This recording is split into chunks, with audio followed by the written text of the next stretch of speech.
now we shall study the Galileo's experiment. Galileo Galilei did an experiment. He took an inclined plane which makes an angle of theta degree, and in the opposite of that he also took a plane, inclined plane whose angle of inclination theta 1 is exactly equal to theta. Means two inclined planes opposite to each other whose inclination are equal to each other. Now one ball is rolled on this frictionless plane, inclined plane, from this height h. Then if we release this ball will move down, its speed will increase, goes on increasing. At the bottom point its speed become highest, speed increase because of gravitational force applied on it. But when this ball rides on the opposite plane inclination, then its speed goes on decreasing, but it will reach up to the same height h.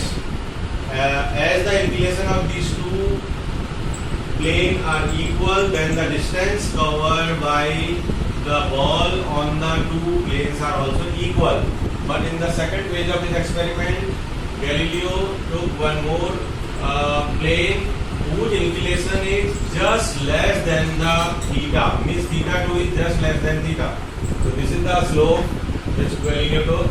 Now when the ball is allowed to roll from this height h, the ball will move down, and when it rides on the opposite plane, this time the distance covered by the ball is larger than the earlier distance because the inclination decreased. But the height attained by the ball in the second case is also same as the height of earlier one. In the third case, Galileo took one more plane whose inclination is slightly less than theta 2 even, means theta 3 is less than theta 2. In this case, the ball again roll down, it will move on the opposite plane, but this time the distance h3 is even larger than h2. It means distance increase when the inclination of the plane decrease. But at the last, when the opposite plane is become horizontal, means its inclination is zero. In that case, when the ball is allowed to roll, it will move down at the bottom, increase the speed. But on this horizontal plane, it will move continuously forever because an external unbalanced force is zero, and that is why the ball which allow once will move on the horizontal plane forever unless an external unbalanced force, that is frictional force, is applied on it. It means Galileo concluded that an unbalanced external force is required to initiate the motion from the rest.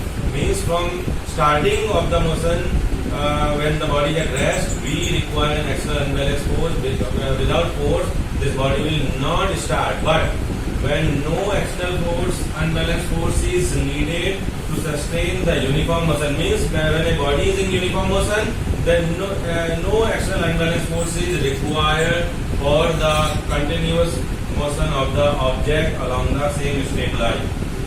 So this Galileo's experiment was used by Newton for deriving the first law of motion. All these three situations, when the ball is ascending on the different slope, in that time the gravity opposes the motion of the ball. That is why this is the external unbalanced force which is applied on the ball, and because of that the ball will stop at the height at which it was originally. Means in all three situations, height attained by the ball is equal to the original height, but the distance covered by the ball are different. As the inclination decrease, the distance covered by the ball increase. So in the last case, when the opposite plane is horizontal, in that case, say when the ball is allowed to roll, its speed goes on increasing, and at the bottom point it attains a certain speed, but from this to this, on the horizontal plane, no external unbalanced force is applied on it. That is why the body will continue its motion up to the infinite distance, and it will not stop at any point unless an external unbalanced force applied on it. Isaac Newton further studied the Galileo's experiment and given three laws of motion, that is called Newton's law of motion. First law of motion, which is related to inertia, that is why it is called law of inertia.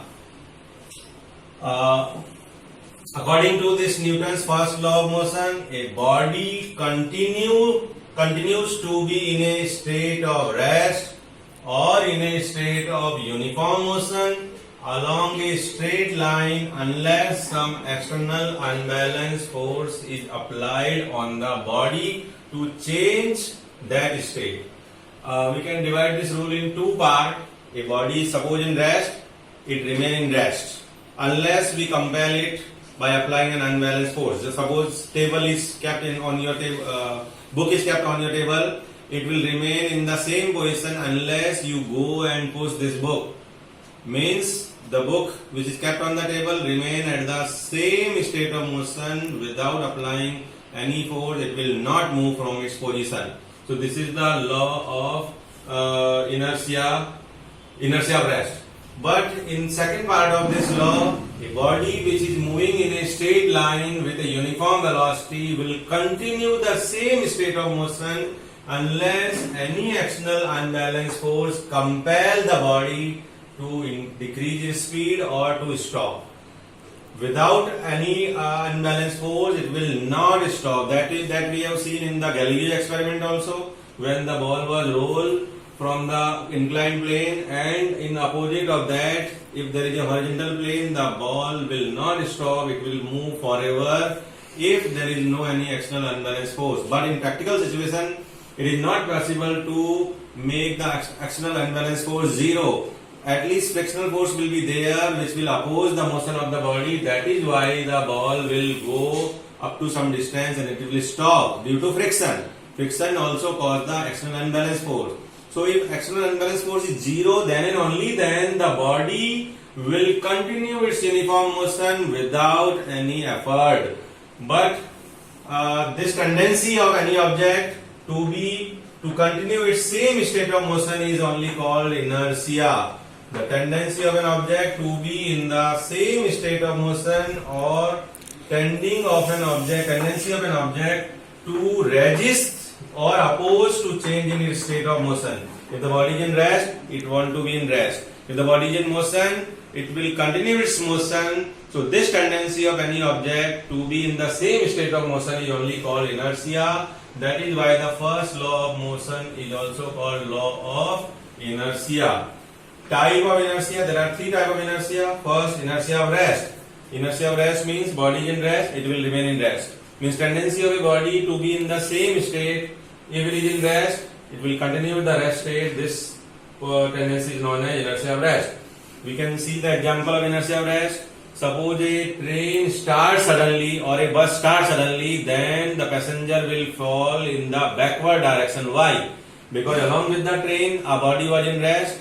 But since the train suddenly accelerates, the lower body part which is in contact with train will move, but our upper body part continue to be in the same state of rest. That is why we fall in the backward direction. The second type of inertia is inertia of motion, in which a body is in motion, continue its motion along the same straight line. This tendency is known as inertia of motion. The example is that if we are in a moving bus, if bus suddenly apply brake, we all will fall in the forward direction. Why? Because when the bus was moving, our body was also moving, means we were in motion. But suddenly when the driver applied brake on the bus, means the driver compelled the bus to stop. That is why bus will stop. And along with the bus, our lower body portion will also stop, but the upper body portion, which was earlier in the state of motion, will continue the same state of motion. That is why we all fall in the forward direction. Third type of inertia is inertia of direction, in which if a body moving in a straight line, it will continue the same direction, means along the straight line, unless any external force compel the body to change its direction. Suppose we are moving in a bus turn sharply, then the passenger will fall in the outward direction. Why? Because along with the bus, we all were moving, passenger all were moving in the same direction, same straight line, but suddenly the driver compelled the bus to turn around because of some force. That is why bus will take turn, but a body which was moving in the straight line, they continue in the same direction. That is why we all fall in the outward direction, and maybe sometimes the bus can be unbalanced and bus can fall outward. That is why while taking a turn, the bus driver slow down the speed, and even the slope of the bus is inside. Means that bus takes safe turn when the outward slope is raised. So this is the inertia of direction. So there are three types of inertia: inertia of rest, inertia of motion, inertia of direction, and all the three inertia are related to the first law of motion. First law of motion states that if a body is in rest or it is in uniform motion, then it will continue the same state of motion unless an external unbalanced force is applied on it. Next topic is inertia and mass. As we know, inertia is a natural tendency of an object to resist a change in its state of motion or of rest. And the mass of an object is a measure of its inertia. Means inertia we can find out by the help of its mass. If a body has small mass, then its inertia means the tendency to resist the change of motion is less. If a body has large mass, then the tendency of an object to resist its state of motion is also large. Both kind of inertia, inertia of rest and inertia of motion increase when its mass increase. If we can see any example, if a piece of paper kept on your table, just by the wind of fan, it will displace from its position. Means little force is required to displace the paper from its position. But the same force, by the help of same force, your book, notebook or table will not shift, because the notebook, book and table has large mass. That's why the tendency to be in the same state of motion is also large. Means inertia is large when the mass of the object is large.